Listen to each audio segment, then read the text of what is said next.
Bismillahirrahmanirrahim. Assalamualaikum warahmatullahi wabarakatuh. Perkenalkan, nama saya Muhammad Afif Afdhulul Matin. Saya mahasiswa program studi Sistem Informasi Universitas Nasional. Pada presentasi kali ini saya akan presentasikan tentang penerapan etika profesi IT di dunia profesional.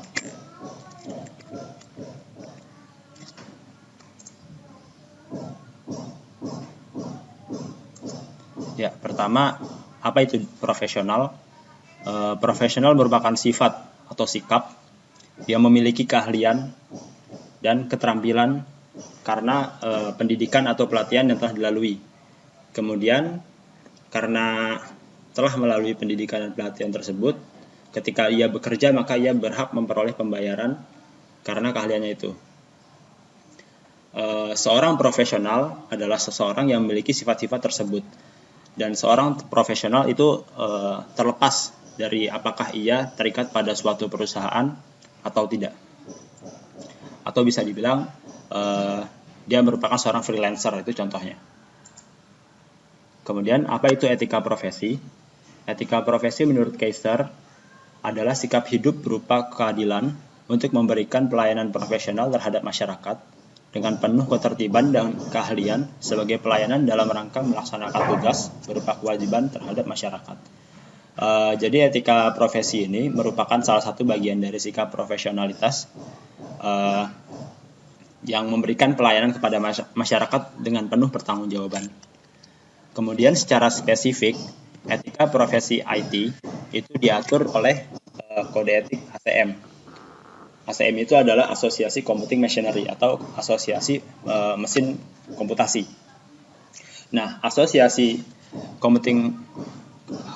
Computing Machinery atau ACM merumuskan kode etik untuk profesional IT, yang mana kode etik tersebut berfungsi sebagai prinsip-prinsip yang dirumuskan sebagai pernyataan tanggung jawab berdasarkan pada pemahaman bahwa kepentingan publik itu lebih utama daripada kepentingan pribadi atau kepentingan golongan.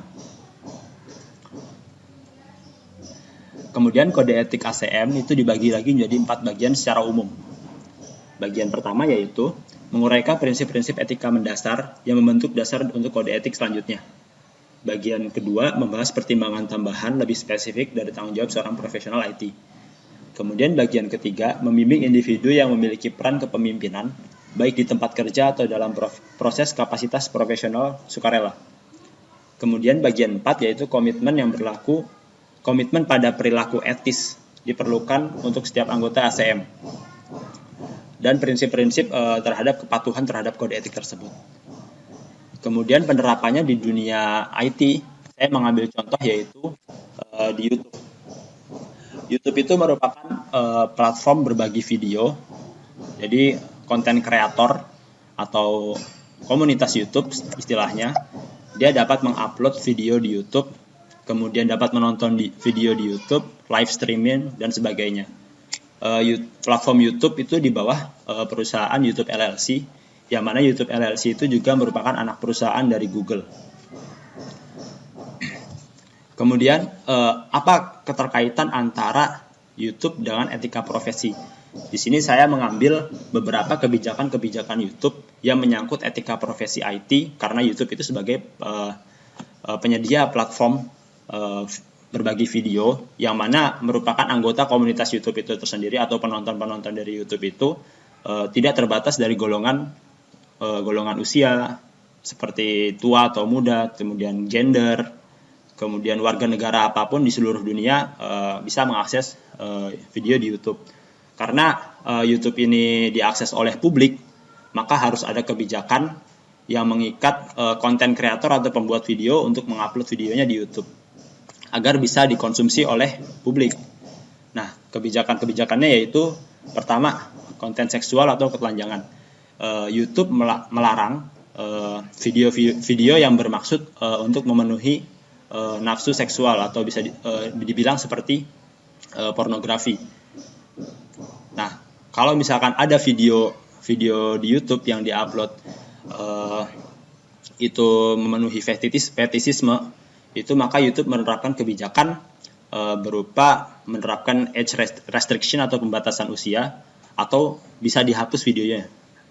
Kemudian kebijakan kedua yaitu konten yang merugikan atau berbahaya.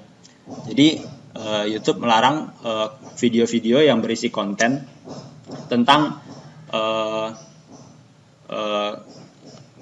yang menyebabkan, atau video-video yang menyebabkan tindakan yang bisa merugikan, seperti cedera fisik secara serius yang bahkan bisa menimbulkan kematian. Kemudian video-video yang memuji kekerasan, kemudian mengajak penontonnya untuk melakukan kekerasan tersebut. Kemudian kebijakan selanjutnya yaitu tentang konten yang mengandung kebencian. YouTube melarang ujaran kebencian untuk video-video ujaran kebencian untuk diupload di platform tersebut. Seperti kebencian terhadap suatu individu atau suatu golongan terhadap atribut-atribut yang dimilikinya, seperti atribut umur, kemudian kewarganegaraannya, kemudian etnisnya, kemudian agama, dan lain-lainnya. Kemudian kebijakan selanjutnya itu konten tentang kekerasan atau vulgar. YouTube melarang video-video yang berisi konten tentang kekerasan atau menunjukkan contoh perilaku kekerasan supaya penontonnya itu mengikuti kekerasan yang ditontonkan itu. Kemudian kebijakan YouTube selanjutnya itu tentang pelecehan dan cyberbullying. YouTube melarang video-video yang berisi tentang pelecehan terhadap seseorang atau suatu kelompok tertentu terhadap atribut-atribut yang dimilikinya. Contoh seperti penyandang disabilitas itu tidak boleh dilecehkan dan mengupload videonya di YouTube, atau mengajak orang lain untuk melecehkan orang tersebut itu tidak diperbolehkan oleh YouTube. Kemudian kebijakan YouTube selanjutnya yaitu tentang spam, metadata yang menyesatkan, dan scam. Jadi YouTube melarang video-video yang berisi tentang penipuan yang dapat merugikan komunitas YouTube. Selanjutnya kebijakan selanjutnya itu tentang ancaman. YouTube melarang bagi komunitas itu untuk mengupload video-video yang berupa ancaman terhadap suatu individu atau kelompok, maupun ancaman itu berupa jangka panjang, itu dilarang di YouTube. Kemudian kebijakan selanjutnya itu tentang hak cipta. Kebijakan hak cipta diatur ketat oleh YouTube, di mana seorang pengupload misalkan memiliki karya yang sudah di bawah hak cipta, jika dia menemukan orang lain yang mengupload video yang berisi tentang karyanya tersebut, maka bisa dilaporkan ke pihak YouTube jika tanpa seizin pemilik hak cipta tersebut. Dan YouTube memberlakukan tiga sanksi, tiga teguran. Teguran pertama itu berupa video panduan tentang tentang hak cipta.